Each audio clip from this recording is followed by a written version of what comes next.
Hi,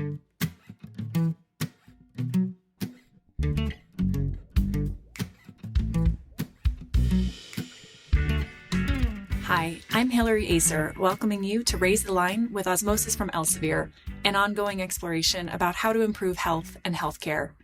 Today, I'm happy to welcome Dr. Lisa Beals, the Nursing Department Chair at Missouri Southern State University, to learn about that program and get her perspective on challenges and opportunities in nursing education. Dr. Beals brings 30 plus years of nursing experience, a master's degree, and a doctor of nursing practice to the role, which she assumed 3.5 years ago. She also has a special research interest in simulation in nursing education, which we look forward to exploring with her.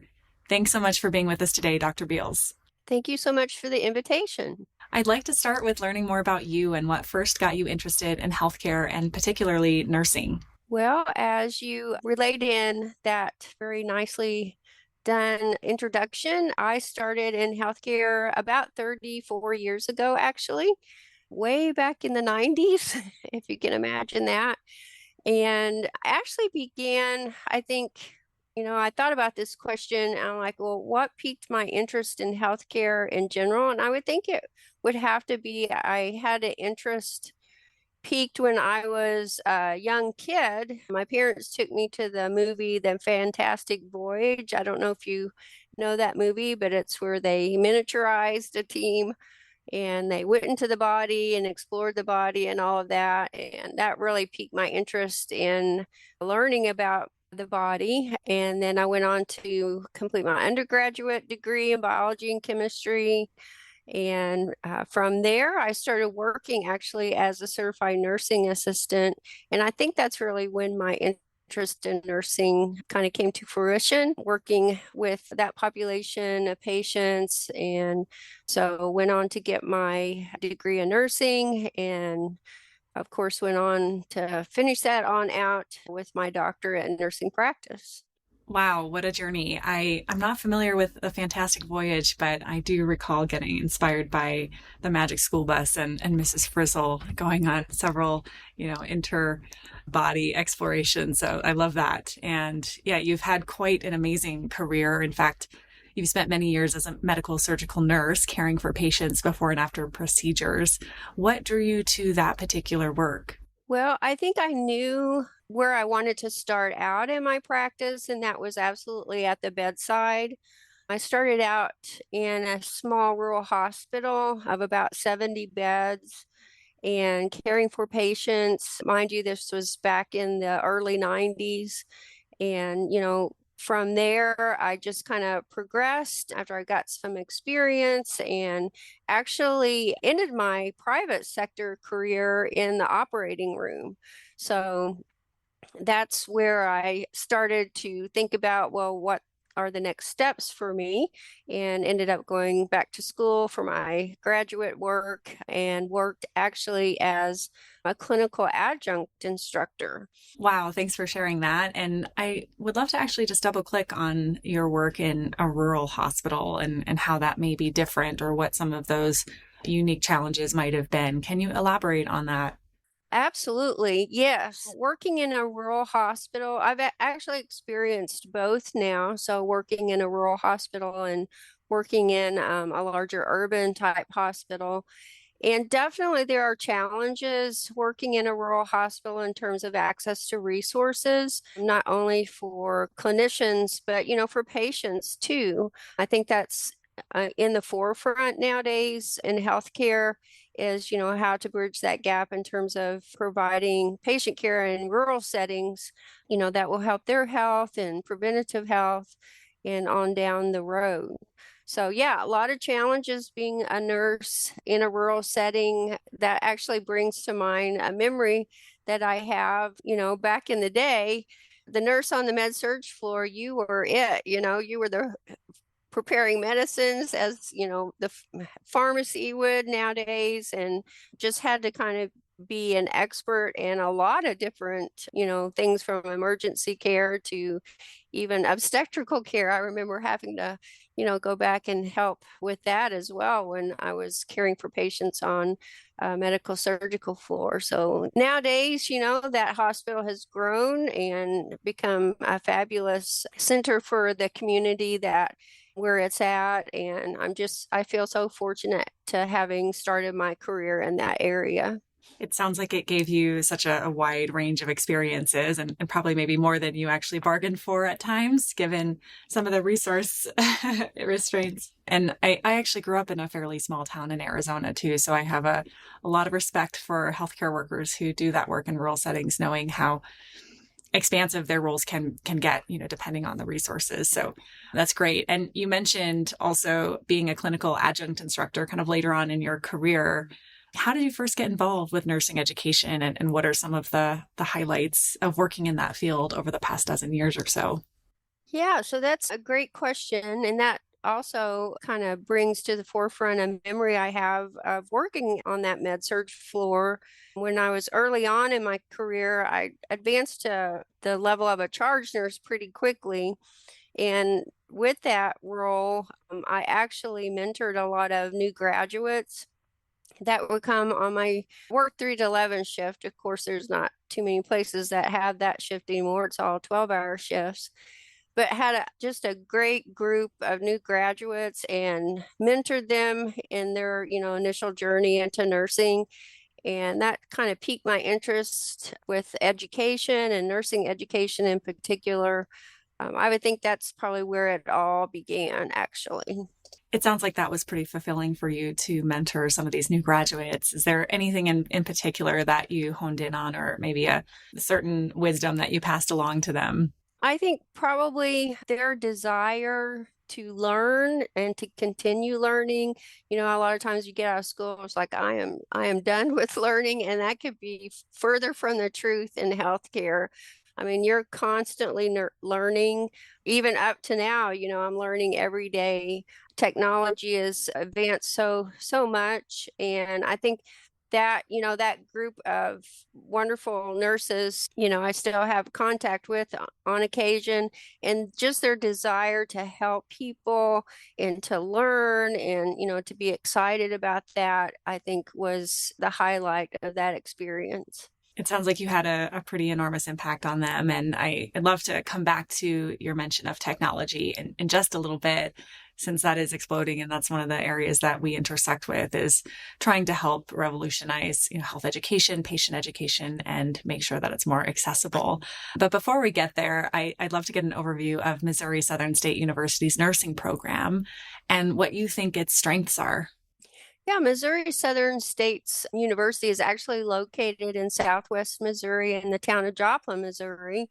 And as a university I mean, we probably don't have enough time for me to go through all of the great things that are happening at Missouri State and Southern State University, and particularly in the nursing program. I think probably the strengths that we have as a program and the university is our commitment to fostering a culture of caring, supporting students in whatever degree path that they choose.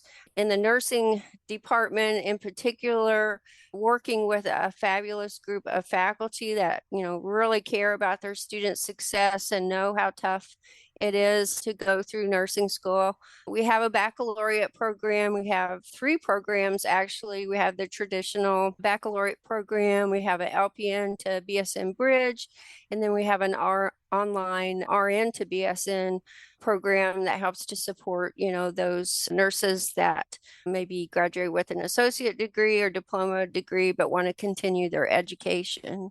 Yeah, I think, just being in such a supportive environment can definitely impact student learning and their confidence levels in progressing in their plan of study. I'm so glad you mentioned that, a safe learning environment is so important for students. And I'm curious just how you and your fellow faculty foster that culture of caring. And if there's anything, unique to how you approach your students or how you support them that we could highlight here. Well, one of our missions in the program and the department is to foster that relationship building component of faculty to student interaction, that, we're here to help them, to support them in whatever way that we can, knowing that, they face so many challenges, particularly now to, further their education and to enter into such a wonderful profession as nursing, being there for them day in and day out, pretty much 7 days a week, even though, they probably wouldn't want me to say that publicly, but they are there behind them 100% all the way and helping them to succeed. Sounds like amazing dedication that you and your faculty have to your students. And I love that you mentioned this relationship building. It's actually something that Osmosis and our team has really focused on over the last several years, especially in a remote environment. But we actually have trainings on how to foster relationships. And we also really try to tie in our 6 core values, one of which, and my favorite value, is start with the heart, which really points to cultivating that culture of caring and compassion and empathy. So there's a lot of alignment between our cultures, it sounds, and I'm really glad to hear that it's kind of spreading throughout the education space, which I think has been more competitive and maybe cutthroat. And as you mentioned, our students are facing a number of new challenges today than they have in the past. So congratulations to you and your team for doing great work. Absolutely. Thank you for that. Now, your program offers immersive learning opportunities. Can you give us some examples of those and how they impact your students?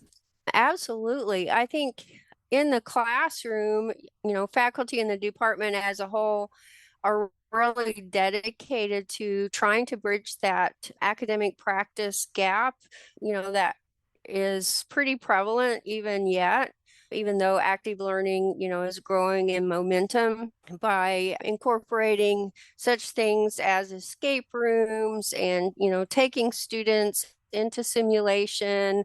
We have a wide variety of clinical sites that, help students to really build context. And I would say at the core, that's one of the key things for students is building that context and, situational type learning, different situations and caring for patients. A lot of classes do the flipped classroom approach, with audio-visual technology. And then our most recent immersive learning opportunity revolves around virtual reality and using that in simulation. I'm so glad you mentioned that. First of all, I mean, it sounds very creative, and you've got a really enriched learning environment that you're providing to your students across all of these different opportunities, simulations, virtual reality, early clinical exposure, and so on. But I'd love to double down on the high fidelity simulations and kind of audio visual technology and learning. In fact, you did some really early research and potentially ahead of its time research on this space in particular. Can you give us some highlights of what your research found and how it's now being implemented? Yeah, so you absolutely hit the nail on the head. I was pretty early in starting to think about how we could use audiovisual technology to enhance student learning and particularly to enhance their confidence in performing essential nursing skills such as physical assessment, both in the clinical setting and in simulation, high fidelity simulation. So that's the focus of my research. It was a quasi-experimental research study. And I found that definitely there was significance in having students, record themselves completing a physical assessment, watching that recording, developing those self-reflective skills, which is very important if you're going to be providing mindful care for patients. And then going into the high fidelity simulation and, performing that same skill and then on into clinical. So almost like a tiered approach. So yeah, that was a very early use of audiovisual technology, and how we're implementing it today at Missouri Southern is our students continue to record essential skills and, be reflective, even do peer review. Faculty have the ability to give annotated feedback in the video. It's just like a constant motion or cycle of feedback, which, the literature speaks to of being so important to develop student learning. Wow, Dr. Beals, some would call you a pioneer in this space. It sounds like this program has really grown and expanded. For our listeners, we actually work with a number of institutions and universities and academic centers around the globe. What can they learn from Missouri Southern? Is there any advice that you would give to maybe other programs that are looking to enhance their audiovisual learning or simulation programs or things like that? Yeah, so that's a great question. And I would think probably the key thing would be to not suppress your creative side. Think about things in different ways of how you can approach using audio visual technology to help students, which will eventually help patients in the long run. To be that influence to use innovation and not be afraid of that, I guess, so to speak. A lot of people are, oh, I'm afraid to use technology, or maybe I'm not, up to speed on certain technologies. Well, you'll never know how good you can get until you try. That's great advice, leaning into that creative side. And it sounds like maybe even having a healthy dose of experimentation with the programs that you're developing and maybe in collaboration with faculty and students as well. So we'll definitely pass that along to our other partner schools and encourage them to learn from you all. On a similar note, we've seen this real explosion of artificial intelligence. Can you speak to the impact AI is having on nursing education and perhaps how you're preparing your students for practicing in an environment in which AI is being utilized for things like diagnostic support, among many other applications? Yeah, so the impact of AI, I don't think we fully know what that's going to be yet in nursing education. I mean, I think it's kind of evolving as we learn more about using AI as a tool. I think we have to be very careful in going forward in terms of, protecting such things as student privacy, but definitely, like any tool, you can use it for good or not, maybe not use it for good things. But, I think using it as a tool and being very careful in how you apply it as a tool can definitely help both students and faculty. For example, with nursing education and helping offload some of that work that faculty do to AI might be an important use of that tool. And of course, in healthcare, I think AI is just exploding, like you said, with diagnostic support and, facilitating how we can think about healthcare from an upstream versus downstream type, mindset, which is something we definitely, I feel, need to work towards. So many important points you just made there. I think, we're all very excited at Osmosis and Elsevier about the possibility of AI, but also very cautious and wanting to make sure that it's used in a responsible manner. So I think, helping faculty, maybe find more efficiencies and potentially, assessing students' performance or creating assessments or so on. And then, of course, in clinical practice, we are seeing many folks turn to it for diagnostic support. In fact, our partners at Elsevier Health have just released a clinical key AI beta product, which we're really excited about that is supporting the diagnostic side. So I think we have a lot to kind of wait and see AI and I think we're excited, but like you said, kind of cautious. And I love what you said earlier about being creative and experimenting with some of these new tools and technologies. And I think, we're learning a lot from our partners and other organizations around how they're trialing AI and also what to be cautious of and what to maybe double down on and continue to dig into. So I think we're kind of at the wait and see stage of AI, but great to hear how you're thinking about it and also how you're integrating it. Yeah, I think it's going to be a very important tool in going forward with nursing education, just, healthcare education in general. We recently in the health science department received one of the anatomy tables, and I could definitely see that innovation being used in various ways. AI in terms of, building that patient context. I mean, I think about all the experiences I've had over the past 30 years, and that's a wealth of knowledge and helping students, to glean from that, for me to help them do that. And AI will only enhance that, in building that patient context to make them better clinicians when they go into the clinical setting. Definitely. And one of the roles that I had previous to Osmosis was at a company called Khan Academy.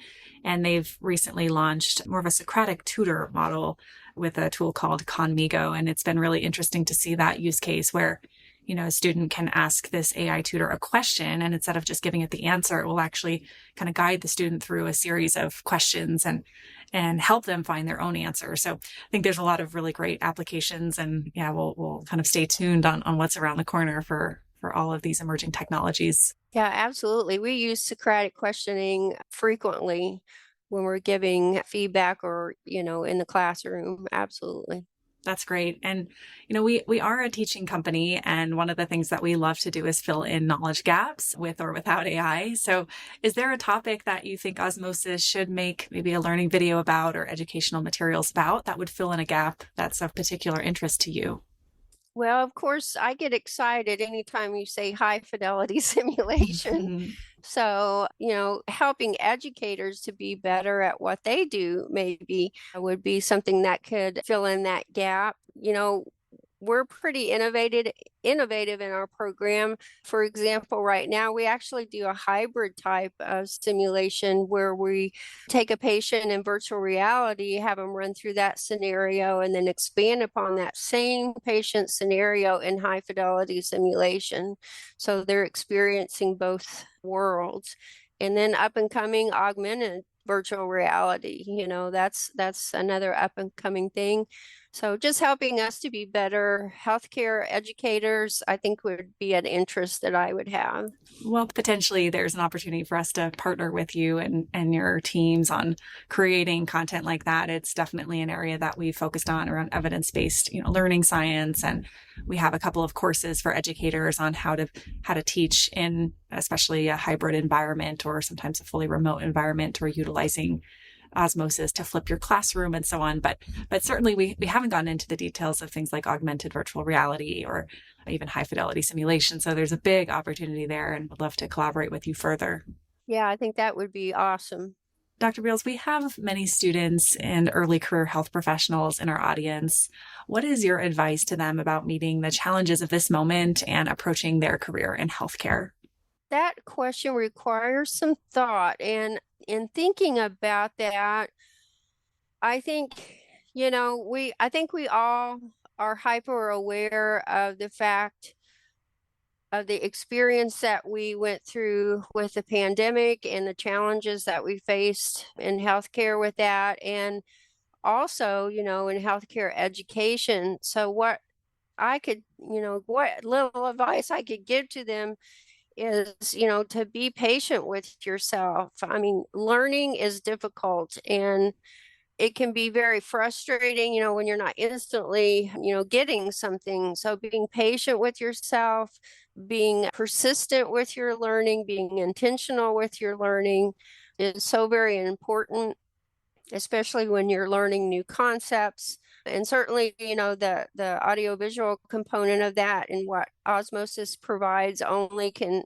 help students in bridging those challenges. That's really great advice. And it reminds me actually of Carol Dweck and Angela Duckworth's work on grit and the importance of having that perseverance in learning, especially because we know that the learning process can be up and down, and there can be challenges, and there can be times when you feel like you're just not getting it, right? So I think that's great advice to our students. And then on the flip side, what you capture there is just being compassionate with yourself and patient with yourself. And I think that just goes back to the culture that you've created at Missouri Southern State, and how you and your team have really approached learning. It seems like it's just really capturing the holistic view of students, including, their emotions, and making sure that they have a psychologically safe space to learn. So we'll make sure that our learners and our audience, keep that in mind, staying gritty with their learning and also being compassionate with themselves. Absolutely. Yeah, you got to have some grit nowadays, for sure. Definitely. Well, is there anything else you'd like to share with our audience today? I can't think of anything, and I think you've hit on a lot of key and very important points, such as grit and, innovation and the use of technology. So the only thing I can say is just keep doing what you're doing. So what you're doing is wonderful work, and we greatly appreciate it in the nursing education world. Well, thanks so much for saying that, Dr. Beals. It's a pleasure to partner with you and your team and look forward to much more collaboration down the road. Thank you again for being with us today. I'm Hillary Acer. Remember to do your part to raise the line and strengthen the healthcare system. We're all in this together.